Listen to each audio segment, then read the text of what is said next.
Get out! All of you! Worthless fools. The roar of Don Varelli, the most feared mafia boss in Europe, echoed through his grand mansion like thunder. Expensive paintings shook on the walls as terrified doctors scrambled toward the door, clutching their briefcases, afraid to even look him in the eye. His rage wasn't new, but this time, it came from a place even darker. His only son, Marco, lay unconscious in his bed, pale as death. Tubes ran in and out of his body. Machines beeped weakly. Each sound felt like a countdown to the inevitable. Don Varelli had spent everything money could buy, private jets to Switzerland. Entire hospitals rented out, specialists flown in from Tokyo to New York. He had paid 100 of the world's best doctors. And still, no one could tell him what was wrong with his son. One of the trembling doctors tried to speak. Sir, we've done all we can. His condition, shut up. The Don barked, his hands slamming down on the table, shattering his glass of whiskey. You call yourselves doctors? My money could rebuild a country, but you can't fix one boy? Silence. The only sound left was the weak hum of the oxygen machine. The Don's face hardened. He whispered, if he dies, you all die with him. The doctors scattered, terrified. The mansion became quiet, painfully quiet. Don Varelli sat alone in the darkness beside his son's bed, watching the boy's chest rise and fall with fragile breaths. For the first time in years, the man who ruled over fear felt it. Outside the room, a young girl walked quietly down the corridor, holding a worn-out cloth bag filled with cleaning supplies. Her name was Ariella. She was 17, the daughter of the cleaning lady who had worked for the Don for over a decade. Everyone ignored her. She was invisible, just another servant. But Ariella wasn't ordinary. She had always been different. While her mother scrubbed the floors, Ariella read the old medical books thrown out by the mansion's previous doctors.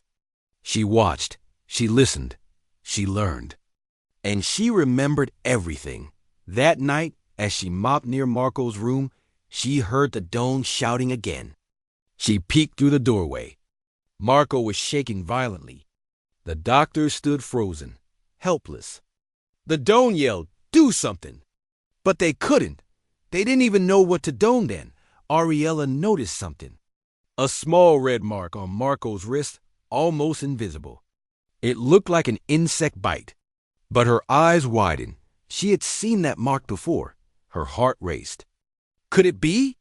She dropped her mop and ran back to her small room in the servant quarters. She rummaged through her books, her mother's old notebook filled with medical notes and herbal remedies. And there it was, case study, neurotoxic bite from the Amazonian shadowfly, a rare insect that released a venom mimicking multiple diseases, impossible to diagnose without the right knowledge. No modern doctor would even recognize it. Ariella clutched the notebook tightly. That's it. That's what's killing him. She ran back into the mansion. The guards blocked her path. Hey, what do you think you're doing? One snap. I can help him, she said breathlessly. The guard laughed. You clean floors, girl. Go back before the boss sees you and throws you out. But she didn't move. Her voice trembled, but her eyes burned with determination. If you don't let me through, you'll be the reason his son dies tonight. That stopped them cold. Something in her tone, the confidence, the urgency, made them hesitate. One guard muttered, fine, but if this goes wrong, it's your funeral. Ariella walked in. The Don turned sharply. What is this? She took a deep breath. Sir, please. I know what's happening to your son. The Don's face twisted in disbelief. You? The maid's daughter? A child? I've studied medicine my whole life, she said firmly. Not in schools. Not in labs. But in real life, through observation, through books, through experience. Please, let me try. The Don's eyes narrowed. You were seconds away from throwing her out, but something in her voice stopped him. He had seen countless liars in his life, but never had he seen eyes that calm. That's certain. You have 10 minutes, he said coldly. If you're wrong. You'll wish you were never born. Ariella nodded, her heart pounding. She leaned over Marco and examined the bite closely. The swelling, the pulse, the pattern, it all matched.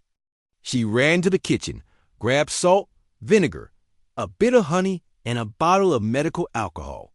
Then she mixed them with herbs from her own pouch. Her hands moved with precision, like she had done this 100 times before.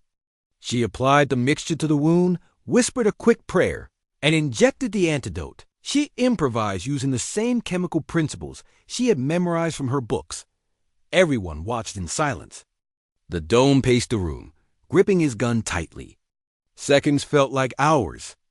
Then suddenly, Marco gasped out the machine's beeping quicken. His fingers twitched. His eyelids fluttered open. Ariella's chest rose with relief. She whispered, "He's going to be okay." Dr. Don froze. He stared at his son, alive, breathing, moving. Tears welled in his eyes. He fell to his knees beside the bed and held Marco's hand. Then he turned to Ariella, disbelief turning into awe.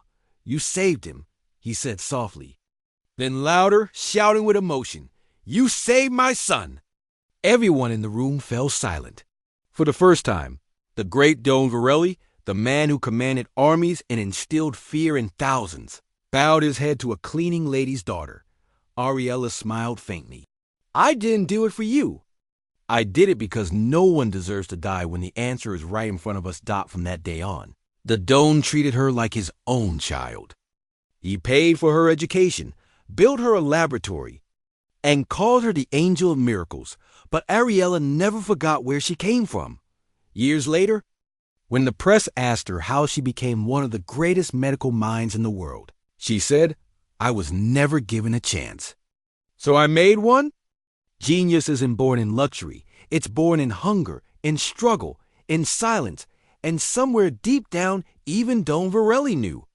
She had saved more than his son that night. She had saved him.